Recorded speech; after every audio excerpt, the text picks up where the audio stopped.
இன்னைக்கு மகனதில் நல்லா நடிச்சு ஷார்ட்டாக ரிவ்யூ பார்க்கலாம். நம்ம விஜய், நிவின், குமரன் எல்லாருமே வச்ச ஆப்பில் நம்ம பசுபதி செல்லாக்குட்டி வந்து சென்னைக்கு பறந்து வந்துட்டார். இப்போ விஜய்க்கு ஃபோன் பண்ணுறாரு. இந்நேரத்துக்கு யாருப்பா எனக்கு ஃபோன் பண்ணா அப்படின்னு சொல்லிட்டு விஜய் ஃபோன் எடுத்து பார்த்துட்டு, ஓ பசுபதி உங்கள் அப்பா எதுக்கு என் நம்பருக்கு ஃபோன் பண்ணுறா அப்படின்னு சொல்லிட்டு, என்ன பசுபதி என்ன பண்ணுற அப்படி கேட்கவும், நான் சென்னைக்கு வந்துட்டேன், இப்போ காவேரி வீட்டு வாசப்படியில் தான் இருக்கேன், நான் என்ன பண்ணணும் அப்படின்னு சொல்லிட்டு பசுபதி ரொம்ப கொடூரமாக கேட்குறாரு.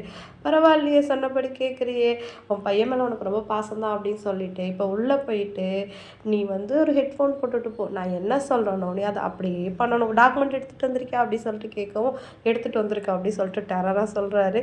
அப்புறம் உள்ளே போனோடனே பசுபதியை பார்த்துட்டு பாட்டி ஷாக் ஆகிடுறாங்க. என்ன இந்த கடங்காரன் வந்திருக்காடே, நம்ம எங்கே இருந்தாலும் இவன் நம்ம நிம்மதியாக விட மாட்டான் போல இருக்கு அப்படின்னு சொல்லிட்டு, எல்லாரும் இங்கே வாங்கடி யார் வந்திருக்கா பாரு அப்படின்னு சொல்லிட்டு பதட்டமாக கூப்பிட்றாங்க. எல்லாருமே பசுபதி பார்த்துட்டு ஷாக் ஆகிடுறாங்க. இப்போ பசுபதி வந்து வீட்டுக்குள்ளே போனோடனே நான் என்ன பண்ணணும் அப்படின்னு கேட்குறாரு. உடனே குமரன் ஃபோனை வாங்கிட்டு, அங்கே கங்கா இருக்காளா, கங்காவுக்கு போய் ஒரு கும்பிடு போடு அப்படி சொன்ன உடனே பசுபதி காண்டாகிறாரு.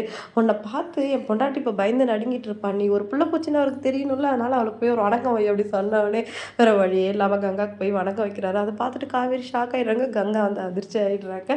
அடுத்து வந்து நிவின் இருந்துட்டு, எங்கள் மாமியார் இருக்காங்கல்ல, எங்கள் மாமியார் கிட்ட வந்து நீ மன்னிப்பு கேட்கணும் அப்படின்னு சொல்லவும் அதுவும் பண்ணுறாரு. வேறு வழி இல்லாமல் விஜய் வந்து, நீ டாக்குமெண்ட் ஒன்று ரெடி பண்ணால அதை எங்கள் அத்தை முன்னாடியே கிழிச்சு போட்டு ஒரிஜினல் பத்திரத்தை வந்து அவங்க கிட்ட கொடு அப்படின்னு சொன்னவொடனே அவரும் வேறு வழி இல்லாமல் கொடுத்துட்றாரு.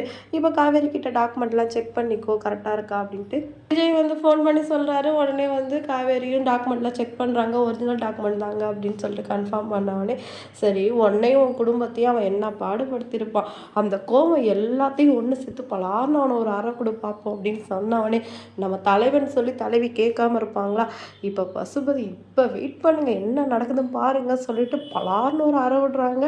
அதுக்கும் பசுபதியால் ஒன்றுமே பண்ண முடியல. உள்ளுக்குள்ளே குமுறுனாலும் வேறு வழி இல்லாமல் அங்கே நடக்கிற எல்லாத்தையும் ஏற்றுக்கிறாரு.